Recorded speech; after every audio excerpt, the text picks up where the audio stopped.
A Week in Politics is back. A new series with new faces, new thinking, new revelations about power and influence, the people who wield it and the people who want it, the fun of the hustings, and the thrill of party meetings. From local councils to seats of power throughout the world. Essential viewing for politicians and for those who vote for them. A Week in Politics with Nick Ross, returning tomorrow at 8:15 on 4. Look into Leach at Highford Park, Hexham. 3 and 4 bedroom detached country-style homes, some with 2 bathrooms. See the delightful show house this weekend. Western Australia's greatest lager is now available here. Swan Premium Export, Swan Special Light. 1 taste, 2 strengths. Timotei shampoo contains natural herb extracts to leave your hair silky and shiny with the fresh smell of summer meadows. Timotei, so mild you can wash your hair as often as you like. Timotei. Try real dairy taste with only half the fat of butter or margarine. Isn't it about time you enjoyed delight? Thick and tasty, no simmer soup from Cross and Blackwell. Smells delicious. Mustn't keep the family waiting. Tastier soups, without the simmer.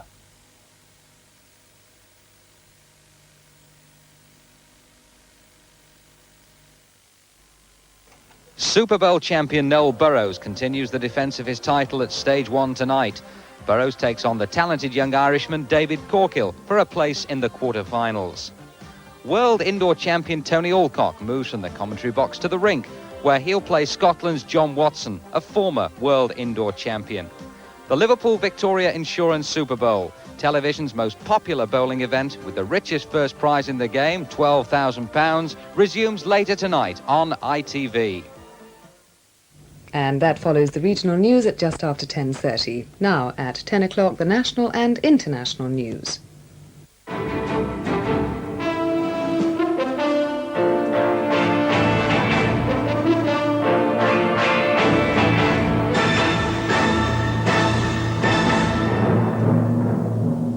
Mr. Lawson tells the city prospects are good. The NATO commander complains about America's summit proposals. Protestants say the man they killed was an IRA officer. Jeremy Bamber tells the court he loved his parents. And the Queen inspects China's terracotta army. Good evening. The Chancellor, Mr. Lawson, has just told the city that the prospects for the economy are good. He's forecast balanced, sustainable growth with exports up, and he's again said that the government's aiming for the complete elimination of inflation. The Chancellor's at the Lord Mayor's banquet for bankers and moneymen at the Mansion House. The city had been waiting for the speech for pointers to which way the pound and interest rates were going. Unemployment figures out earlier today were called encouraging by the government, with the biggest monthly fall in adult unemployment for 7.5 years. And the public sector borrowing requirement was lower than expected. Here's what the Chancellor said a few minutes ago about Tuesday's 1% rise in interest rates. Now, I know that there are some, the small businessman and the homeowner in particular, people whose interests are at the heart of this government's concerns, who are disappointed that I've had to raise interest rates at all. And of course, I fully understand that. But the determination to defeat inflation and the willingness to take the necessary action are one and the same thing. You cannot will the end without willing the means. To have moved in the fevered and turbulent market atmosphere of the fortnight that followed the Washington meetings would not have been sensible. It would inevitably have meant a rise of 2%, as indeed the press were widely predicting at the time, which would have been excessive. And as I've said before, and indeed shown by my actions in January and February of this year, I no more wish to see monetary conditions too tight than I wish to see them too lax. It therefore seemed sensible to wait until calm had been restored to the markets and then to make the appropriate move, which is, of course, what duly took place. There was further upward pressure on interest rates during the day as the city anxiously awaited the Chancellor's speech. Both against the dollar and the basket of currencies, the pound was weakening, and the key interbank interest rate was edging up. The city's worried about consumer spending and big pay settlements pushing up inflation. But there was decidedly better news for Mr. Lawson on unemployment. The overall total's up nearly 53,000 to nearly 3,333,000. But the normal rise for the time of year is greater, so adjusted for that, the trend is down 22,000. Vacancies are looking better too. They're up 6,700 to 208,000, the best total since 1979. The jobless figures helped by fewer school leavers coming onto the jobs market this time. They're all eligible for places on the youth training scheme. Job creation schemes have taken an extra 60,000 off the dole queues in the past year. This is the biggest monthly fall we've seen, adjusted, this decade, and that I believe that it's the largest number of vacancies this decade, and that offers some hope and encouragement for the future. Opposition spokesmen, though, criticised the figures. Most of these unemployed figures have been manufactured by fiddling in the unemployed figures and increasing massively the community and YTS programmes. It's a major fiddle in time for the general election. With inflation going up, with the interest rates going up, and with a great problem on the balance of payments appearing, I don't share Lord Young's optimism. The government clearly believes the tide is turning, though even given the extra input in job creation and training schemes, the total is still pretty close to an all-time record. The test will be whether the figures are coming down by Christmas. Michael Green, News at 10, Westminster. The NATO commander in Europe has made a formal complaint that he was not properly consulted about the arms cuts proposed by President Reagan at the Reykjavik summit. General Bernard Rogers has complained to the American Defense Secretary, Mr. Caspar Weinberger. And NATO military commanders in Europe have criticized the proposal to remove all medium-range nuclear missiles in Europe. The Soviet Foreign Ministry spokesman, Mr. Gennady Gerasimov, said the Soviet Union would discuss medium-range missiles and other issues in Geneva, but wouldn't sign a deal which excluded Star Wars. For NATO military commanders to go public over their opposition to some of the Reykjavik arms proposals, feelings must be running high here. The military's first complaint is that they were not adequately consulted before the proposal was made to axe all medium-range nuclear missiles from Europe. And the second complaint is that even now, 4 days after Reykjavik, they've still not been fully briefed as to what those proposals included. NATO military planners had been ready to adjust their strategy to fit in with a cutback to 100 cruise and Pershing II missiles in Western Europe, facing 100 SS-20s in the Soviet Union. But they fear that the total elimination of such weapons will create a gap in their armoury and leave NATO dangerously exposed to shorter-range nuclear missiles, of which the Soviets have a 9-to-1 advantage over NATO. What the military commanders here want is for the Geneva arms talks to include cutbacks on those shorter-range nuclear systems, and not just to leave negotiations on those to a later date. So what with the NATO military men digging in their heels and the Soviets insisting again that a Euro-missile deal must be tied to SDI, the chances of an early European arms agreement seem to be receding again. Geoffrey Archer, News at 10 in Brussels. In London, 2 trains collided tonight in the middle of the rush hour, leaving 24 people injured. Several people had to be freed by firemen after a mainline train ran straight into the back of an underground train standing at Kensal Green Station in West London. A major accident was avoided because the British Rail train was travelling into London against the flow of traffic and the tube had no passengers on board. BR and the London Underground will be holding formal inquiries into the cause of the collision. It's the 7th train crash this year. The Loyalist paramilitary organisation which gunned down a 76-year-old Catholic woman and her son is thought to have shot the wrong people. Mrs. Kathleen Mullen and her son Terry were murdered at their home in Ballynahinch in County Down. The attackers said Terry Mullen was a top IRA man, but the IRA say he'd nothing to do with them.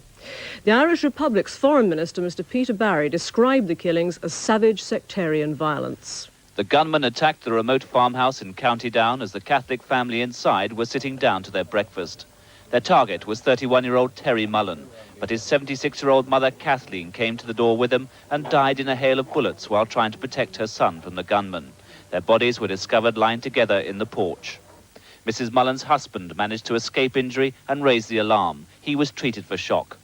In a statement issued to the press, the Ulster Freedom Fighters, the outlawed paramilitary wing of the Protestant Ulster Defence Association, said they did it.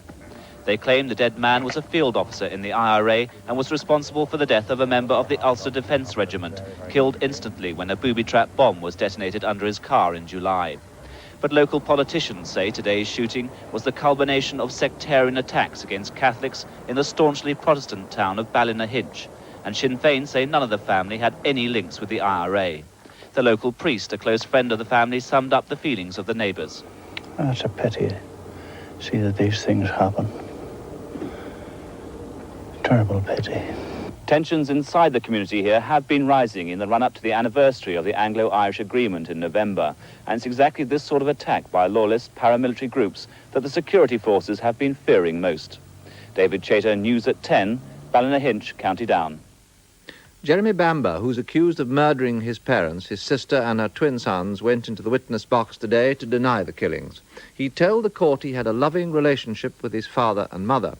He said that at the time of the murders, his sister, the former model Sheila Caffell, gave the impression of wanting to commit suicide. He claimed she'd told him she wanted to take people with her. Bamber said Sheila believed she was the Virgin Mary or Joan of Arc. Before giving evidence, Jeremy Bamber heard his barrister tell the jury that their major consideration would be Sheila Caffell's state of mind on the night of the murders.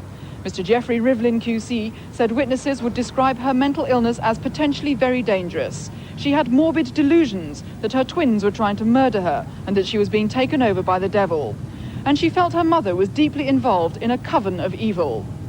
As Bamber began giving evidence, his voice kept dropping to a whisper, and he was repeatedly told to speak up by his barrister and the judge. Mr. Rivlin asked why he had written a letter to his former girlfriend from a police cell, saying, "Thinking about you, sorry for splitting up, I love you." Bamber said he'd been told she told police he killed his family. He wrote to her thinking she'd take it all back. By the time he was cross-examined by the prosecution, he was speaking clearly and with confidence. Mr. Anthony Arledge QC asked him about his relationship with his sister. Bamber said that she would say strange things, claiming that she was Joan of Arc or the Virgin Mary. Mr. Arledge put it to him, "You knew it might seem credible to people that she could have killed and taken her own life. You used it as a cover for yourself." Bamber replied, "No, I did not." Mr. Arledge asked about the time Bamber stole £900 from a caravan site owned by his mother. Bamber described using a key to get in, then scattering papers and breaking a window. Mr. Arledge accused him of trying to deceive people by making it seem that someone else had broken in. Bamber claimed he'd broken in to prove to his parents that security at the site was too slack. Anne Lucas, News at 10, Chelmsford.